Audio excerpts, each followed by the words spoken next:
Assalamualaikum warahmatullahi wabarakatuh. Kembali lagi di channel ini. Seperti biasa kita akan membahas hal-hal ringan saja. Nah, kali ini kita akan membahas tentang maling. Yang namanya maling, apapun alasannya, ya tetap maling. Tidak ada satupun alasan yang membenarkan maling. Dan tidak bisa juga maling disebut pahlawan. Hal yang sama berlaku di dunia teknologi informasi. Yang namanya peretas atau hacker gitu ya, ya tetap saja maling. Tidak bisa hacker disebut pahlawan. Soal nanti hasil kerja hacker bisa digunakan, bisa dipakai lagi, itu hal lain. Bjorka, pasti teman-teman sudah tahu kan apa itu Bjorka gitu ya. Kalau hari ini belum tahu, berarti ketahuan kudet sekali gitu ya. Kurang update. Banyak berita-berita di sosial media maupun di media konvensional gitu, media elektronik yang membahas tentang Bjorka ini gitu ya. Nah, yang kita pahami bahwa Bjorka ini adalah awalnya dia sebuah akun gitu ya, sebuah nama di Brick Forum yang dia menjual data-data informasi termasuk data-data dari Indonesia. Kemudian dari situs ini si akun ini juga mendaftar di Twitter gitu. Nah, di Twitter semakin ramai karena warganet Indonesia memang suka lari ke Twitter gitu ya. Ada permasalahan apapun dia larinya ke Twitter. Nah, ketika di Twitter disambutlah oleh banyak netizen warganet Indonesia. Hari demi hari postingannya semakin unik dan sisi lain juga merisaukan. Ada banyak data-data yang dia ungkap ya, bukan hanya tentang data pribadi kependudukan, juga ada tokoh-tokoh pejabat publik yang datanya itu diungkap sama dia. Bahkan presiden pun dikabarkan bocor surat-surat rahasia kenegaraan, badan intelijen negara itu dibocorkan oleh akun Bjorka ini. Ya, sangat unik sekali ya. Sebuah akun yang kita tidak tahu, anonimus gitu ya. Siapa dia, di mana, apa latar belakangnya, tetapi mampu menyodorkan dalam tanda kutip data gitu ya. Nah, dari kejadian inilah kemudian pemerintah membentuk sebuah tim sus, membuat satgas untuk pencarian ini. Beberapa langkah sudah dilakukan. Sampai ada respon juga dari negara luar ketika ada kasus seperti ini, peretasan. Ada dari Amerika, dari Malaysia menggelontorkan dana untuk membangun infrastruktur keamanan siber.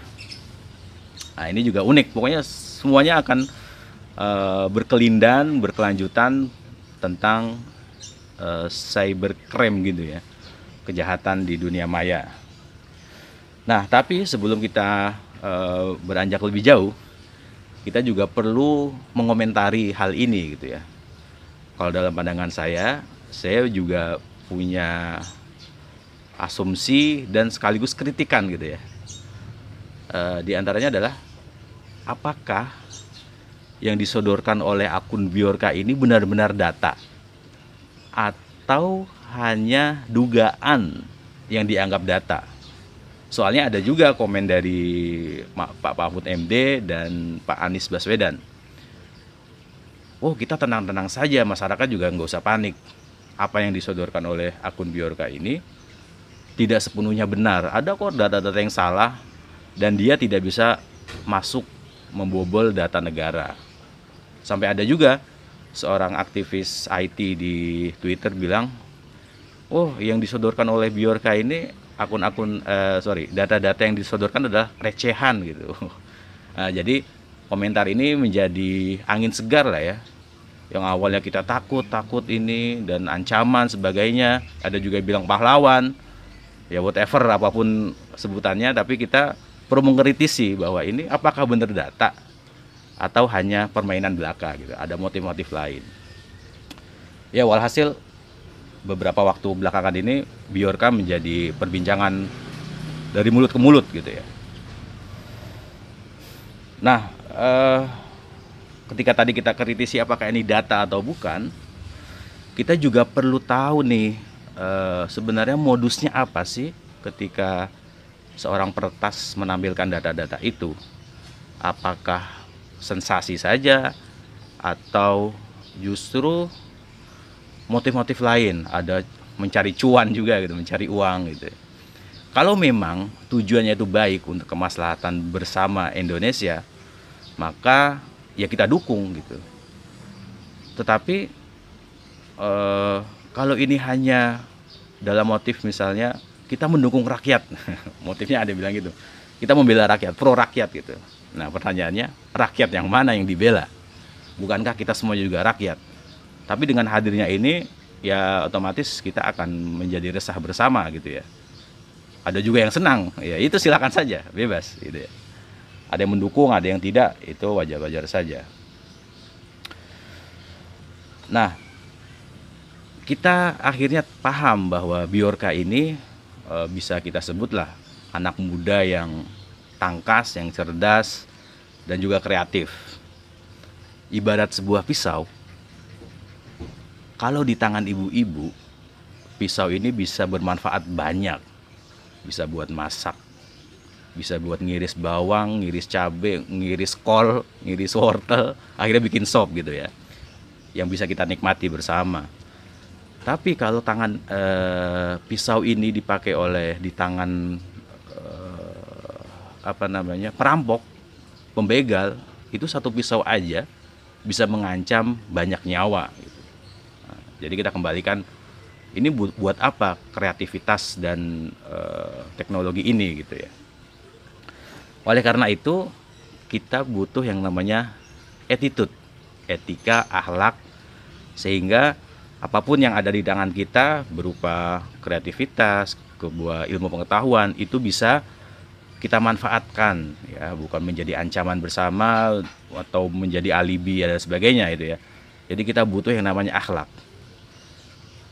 Nah kemudian dari fenomena ini akhirnya menjadi teguran buat pesantren terutama yang selama ini dinilai sebagai lembaga pendidikan tradisional di Indonesia yang mengajarkan akhlak luhur, attitude, moral, dan sebagainya.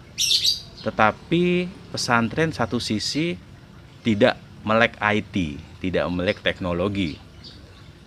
Ya, jadi hanya mengajarkan kitab kuning, akhlak sebagai teoritis, praktisnya belum. Ya. Padahal tentunya kita ingat ya statement atau kutipan dari sahabat Umar bin Khattab. Beliau pernah bilang bahwa ajarilah anak kalian sesuai zamannya, karena mereka akan hidup di zaman mereka, bukan hidup di zaman kita. Ya, alimu auladakum fa innahum sayaishuna fi zamanihim ghairu zamanikum. Jadi harus mendidik anak-anak kita, generasi berikutnya sesuai dengan zaman mereka. Nah, konteksnya ketika sekarang adalah teknologi, IT, maka anak-anak pesantren juga perlu, bukan hanya perlu ya, wajib lah ya, wajib untuk diajarkan IT. Memang ada beberapa pesantren yang sudah fokus mengkaji ini, tapi itu pun belum masif ya, masih 1-2 lah. Nah, kita perlu gerakan bersama untuk melek IT di pesantren ini, santri-santri. Kenapa kita harus belajar IT? Nah, ini pertanyaan lagi nih. Kenapa kita harus belajar IT? Karena ke depan ini yang namanya perang itu tidak ansih pada mekanik, tidak murni pada mesin, tidak murni pada fisik gitu ya. Tetapi perang sekarang ini itu sudah mengandalkan teknologi. Ya, seperti halnya kita lihatlah kasus perang Ukraina dan Rusia gitu ya. Itu bisa ngirim bom itu dari jarak jauh karena ada kendalinya dan itu berbasis pada teknologi. Tidak perlu lagi kita ke lapangan kemudian semuanya menggeruduk gitu. Nah, justru dari jarak jauh kita kendalikan dengan komputer, dengan teknologi, akhirnya bisa presisi sampai kepada titik musuh. Nah, ini yang perlu kita tekankan juga di teman-teman pesantren, bahwa teknologi penting sekali di zaman ini. Jangan hanya menjadi penonton begitu ya. Oleh karena itu, kita memang masih terngiang-ngiang sebuah hadis yang menyatakan bahwa umat muslim harus belajar berenang, belajar memanah, kemudian juga berkuda. Nah, kemudian kita perlu melakukan terobosan. Kalau dalam bahasa akademisinya mungkin reinterpretasi. Bagaimana hadis ini diungkapkan di zaman sekarang. Kalau memanah, kemudian naik kuda, kalau perang, itu membutuhkan waktu yang lama. Nah, tapi kalau konteksnya sekarang adalah kita belajar IT dong. Kita belajar coding, kita membuat aplikasi, kita bisa monitoring dari jarak jauh seperti itu. Kita bikin kendali sebagainya. Nah, itu yang bisa kita katakan yang dimaksud oleh Nabi, belajar berkuda dan memanah itu ya. Jangan hanya kolot memanah itu, beli kuda kemudian belum nyari kuda tuh sekarang susah. Terus juga belajar panah belum tentu ada di pasaran gitu ya. Nah, kalau kita lihat juga secara sejarah bangsa Indonesia ini, ulama-ulama pesantren pun ikut turun gunung ke lapangan untuk berperang gitu ya. Ketika zaman kolonialisme Belanda, penjajahan, itu kiai-kiai yang open minded gitu ya, kiai-kiai yang berwawasan luas, itu bukan hanya dia ngaji di masjid, juga bukan hanya ngendok gitu kalau bahasa Jakarta di pesantren, tetapi dia juga turun gunung ikut melawan penjajahan Belanda, ikut angkat senjata, pakai bambu runcing dan sebagainya. Ya, kalau kita lihat lagi Mbah Hasyim Asy'ari misalnya, itu menyetuskan resolusi jihad gitu ya. Pada santri wajib jihad melawan penjajah. Di samping itu, ketika sudah merdeka pun Mbah Hasyim tidak tinggal diam. Beliau bahkan mengutus santri-santrinya, dan juga dalam konteks ini adalah Kiai Wahid putranya ya, Kiai Wahid Hasyim diutus untuk mewakili Mbah Hasyim di Jakarta. Untuk apa? Ya saya kira ini dalam rangka jihad juga, jihad politik gitu ya. Jadi Mbah Hasyim punya peranan juga dalam bidang ini ketika beliau menjadi kiai di Jombang, tapi anaknya bisa ke Jakarta untuk melawan arus-arus yang negatif gitu lah kita sebut ya. Nah, ketika Mbah Hasyim punya resolusi jihad, maka sudah saatnya sekarang kita juga mewacanakan gitu ya. Ada jihad IT. Bukan hanya jihad fisik, tapi juga jihad intelektual, jihad ilmu pengetahuan. Terus kita tidak akan kita tidak akan terlena dengan enaknya zaman, tetapi kita perlu berjuang. Nah, dalam hal ini adalah jihad IT ya, melawan kriminal-kriminal yang ada di media maya itu. Maka ya cocoklah kalau kita misalnya para santri, apalagi sudah menjadi alumni gitu, kita membuat sebuah asosiasi, kita membuat misalnya katakanlah cyber santri community gitu, atau perkumpulan anti hacker yang ternyata itu member-membernya, anggotanya adalah para santri. Untuk apa? Ya mengawal negara, untuk mengawal Indonesia, rakyat gitu. Jadi tidak ada keresahan lagi, tidak ada kebocoran data seperti itu. Kalau ada komunitas ini, para santri kan banyak sekali bersebar di mana-mana, itu kan lebih enak gitu. Perjuangannya ada dan dirasakan kedamaiannya oleh semua lapisan masyarakat. Jadi bukan hanya santri ngelutuk pakai peci gitu. Ya boleh aja, cuma masuk pakai peci terus, boyo pakai apa gitu. Nah, jadi itu teman-teman sekalian,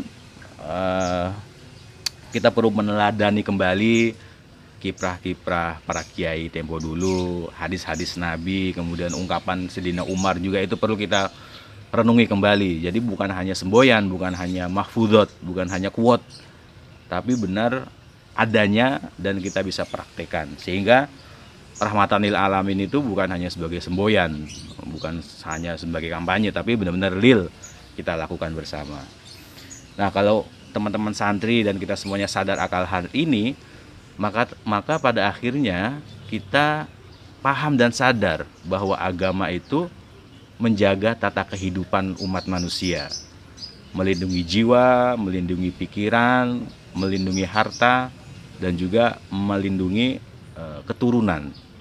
Kalau dalam kaidah fikihnya itu masuk dalam kajian maqasidus syariah, ya, hifduddin, hifdun nasl, hifdun nafas, hifdul mal, dan hifdul akal, hifdul mal dan sebagainya itu.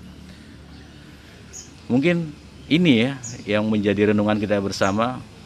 Mari kita jihad IT. Terima kasih. Assalamualaikum warahmatullahi wabarakatuh.